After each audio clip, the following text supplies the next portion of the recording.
Ao longo do programa, Denise Campos de Toledo e Luciano Penteado realizam uma série de entrevistas com análises da apuração. Então vamos à nossa bancada. Boa tarde, Denise. Boa tarde, eu converso agora com o Rodrigo Vicente, que é jornalista e cientista político. Rodrigo, boa tarde, obrigada pela presença. Boa tarde, Denise, um prazer estar de volta aqui com você. Bom, nós temos informações aí de outras capitais que estão avançando com a apuração. São Paulo ainda não temos nenhum resultado, mas eu queria a sua avaliação desses últimos dias, né? Nós tivemos aí uma expectativa muito grande da campanha de Boulos quanto a uma possível virada, não foi o que indicaram as últimas pesquisas. Nós tivemos 3 pesquisas que foram divulgadas entre sexta e sábado, indicando uma vantagem que diminuiu para Nunes, mas que não chegaria a ameaçar. Então vamos acompanhar a apuração. E hoje essa briga de última hora que não dá mais para entrar na campanha eleitoral, que é a questão do governador Tarcísio ter dito que a polícia interceptou mensagens de facções do PCC orientando votos em Boulos. Ele falava também da cidade de Sumaré e de Santos. Isso foi desmentido pela Secretaria Nacional de Segurança e por Sarrubo também, que falou, e o TRE falou que não recebeu qualquer comunicado. Boulos quer entrar com uma ação de investigação eleitoral, mas agora já estamos com as urnas fechadas. Parece a situação que ocorreu no primeiro turno, quando se colocou pelo Marçal o tal do boletim lá, o laudo que o Marçal divulgou.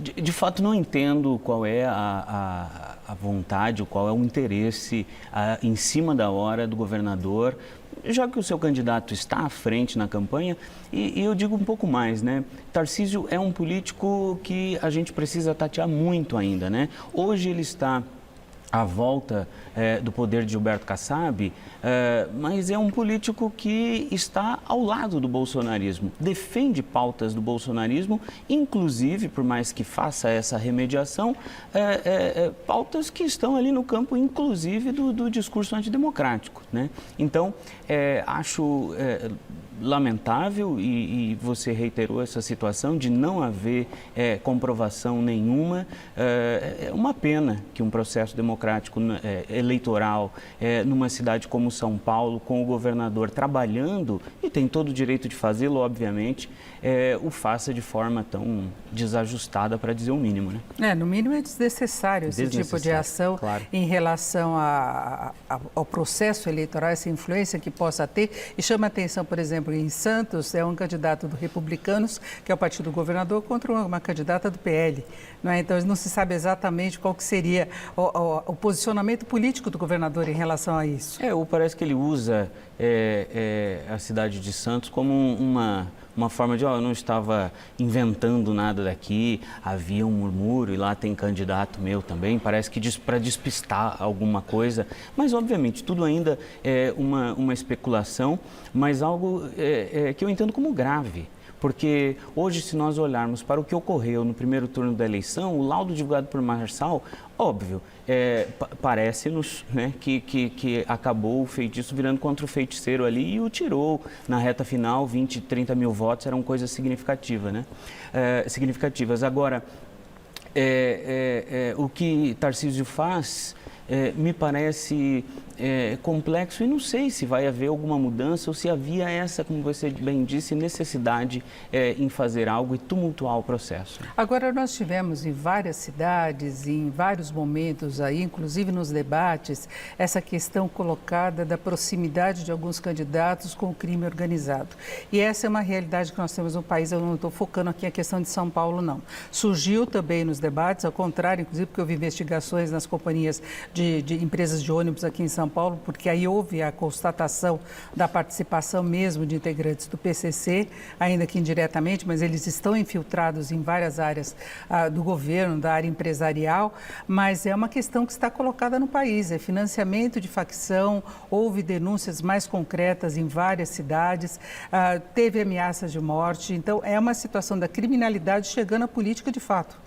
Muito, e eu acho que uma violência extremada. Acho que a gente não precisa nem ficar no estado de São Paulo, podemos ir para o estado da Bahia, por exemplo, ou podemos ir para o estado do Ceará, Maranhão, enfim. A gente tem visto diversas facções criminosas se envolvendo na política. Bem, o Rio de Janeiro, que está para além de qualquer comentário, acho que é uma situação delicada de intervenção grave na política e que tem gerado um aumento da violência política nessa última eleição, sem dúvida alguma. Agora, pelo posicionamento do eleitorado, de novo, a gente ainda não sabe exatamente o resultado das eleições, mas pelo que indicam as pesquisas, a gente percebe, já houve no primeiro turno uma tendência mais de centro-direita no país e a gente percebe uma onda mais conservadora que pega muito dos mais jovens e talvez isso tenha surpreendido a esquerda brasileira que não estava preparada para isso.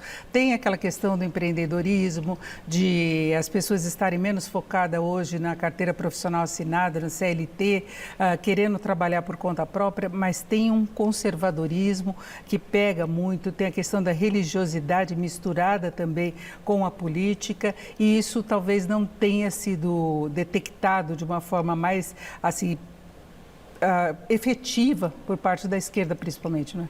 Talvez a esquerda já tenha detectado, mas ainda não deu conta de mudar o seu discurso. Eu acho que de 2013 para cá houve esse avanço e esse avanço por meio das redes sociais que tem trazido figuras como o candidato de Fortaleza, tem trazido figuras como o vereador mais votado aqui de São Paulo, tem trazido figuras como o Nicolas Ferreira ou como o próprio candidato Bruno Engler em BH.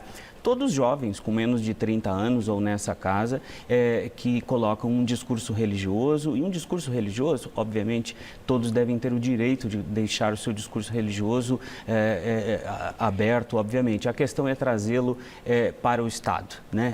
Legislar a partir desse discurso. Eu acho que isso é um problema. E o que a gente tem visto nesses candidatos da direita e da extrema-direita, principalmente, é esse conservadorismo exacerbado aliado à questão religiosa. Enfim, dando algum recado e um recado que, diante de uma perspectiva sem sonhos, onde a esquerda não consegue colocar um discurso no lugar, Boulos tentou agora, na última rodada, a se ver a carta ao povo de São Paulo com a questão de não conseguimos ver, é preciso olhar para esse jovem empreendedor, etc. Enfim, mas muito tarde. Bom, vamos conferir o que a apuração está mostrando agora. Nós voltamos a conversar daqui a pouquinho. Eu estou com o Rodrigo Vicente, que é jornalista e cientista político. Agora com vocês. Bem, voltamos agora à nossa bancada de análises. É com você, Denise. Eu sigo aqui com o Rodrigo Vicente, que é jornalista e cientista político. Rodrigo, nós estávamos falando do posicionamento da esquerda, nós vimos aí o início da apuração, por exemplo, em Porto Alegre, mas foi escolha por uma candidata, a Maria do Rosário, que ela tinha uma rejeição muito alta desde o início. E o PT acabou fazendo isso em várias cidades, né? Ele não quis lidar muito com aquela questão da rejeição. Agora já existe até uma situação interna do partido, por exemplo, querendo antecipar a troca da presidência.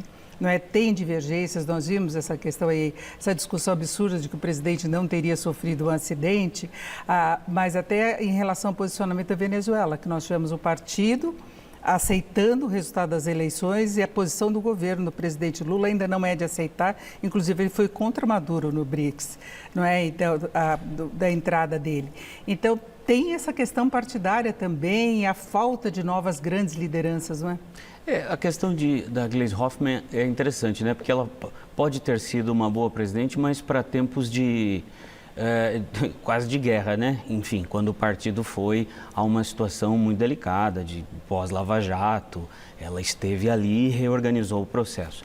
Agora, quando o partido é governo, é difícil ter alguém tão combativo liderando o partido dessa forma, porque começa a bater em interesses, principalmente no processo político brasileiro, onde a gente tem, enfim, as cidades do interior do Brasil, onde tem o PT com o PL. Então, é preciso um jogo de cintura maior e a Gleisi não tem esse perfil, né? Então, é uma liderança. Agora, eu não acredito em liderança aí dentro do PT, né? Eu acho que as figuras, e obviamente, a presidência de um partido também não virá, e é normal que assim o seja para alguém novo. Agora, eu chamaria para uma questão de liderança dentro do Partido dos Trabalhadores, por exemplo, que é a Natália Bonavides. lá em Natal. Mesmo que não ganhe, embora ela tenha chance, a gente não sabe, logo deve saber como é que está a apuração por lá, mas é uma liderança que se destaca dentro do partido, jovem, que tem algo a se colocar.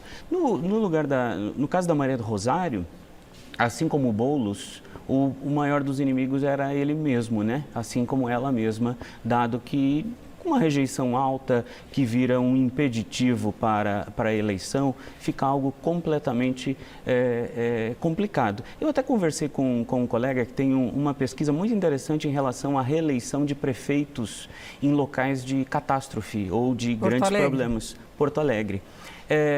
E ele mostra, Rafael Pérez, da Universidade Federal do Paraná, ele fez uma revisão sistemática, levantando vários trabalhos e mostra o seguinte: em casos de reeleição de prefeitos que passam por isso, furacão, enchentes, enfim, toda sorte de problemas, a tendência, se não se conseguir colocar de fato toda a culpa neste incumbente, é de reelegê-lo. Porque diante de todos os problemas, já que ele colocou o colete, foi à rua e trabalha pelo local, é de se unir à volta desse incumbente e de reelegê-lo, né? No momento parecia, e eu acho que foi uma leitura errônea do PT, né? Parecia uma eleição fácil, depois de toda aquela tragédia. As comportas do funcionário, né? É uma coisa de não manutenção, e ele reconheceu durante os debates isso, ele falou, precisamos aprimorar essa situação, mas o que pesou, a população não avaliação colou é a nele. condição climática, né? A população não colou nele essa situação, colou ao longo de muitos governos. E o PT também havia governado durante muitos mandatos Porto Alegre, década de 90. Aqui em São Paulo também nós temos algumas pesquisas que mostram, por exemplo, a responsabilização pela falta de luz, muito mais atribuída à atuação da Enel do que da Prefeitura de Trabalho Preventiva, que é a poda de árvores, no comparativo, pesa mais a posição da companhia mesmo, né? Que foi pauta dos debates. E nesse caso entrou Tarcísio de novo, né? Fez um grande barulho a colocar essa briga, a tentar fazer o próprio algoritmo das redes trabalhar a favor dessa disputa, né? Então, colocar a culpa na Enel e não a culpa em Ricardo Nunes. E, pelo menos, as pesquisas mostram que funcionou, né? É isso, então nós vamos acompanhar toda a apuração, nós vamos até o término das apurações. Por enquanto, eu te agradeço muito pela presença, Rodrigo Vicente, que é jornalista e cientista político. Muito obrigada. Obrigado, Denise. Uma boa noite, vamos apurando. Boa noite, boa apuração para todos nós. Obrigado. Com vocês.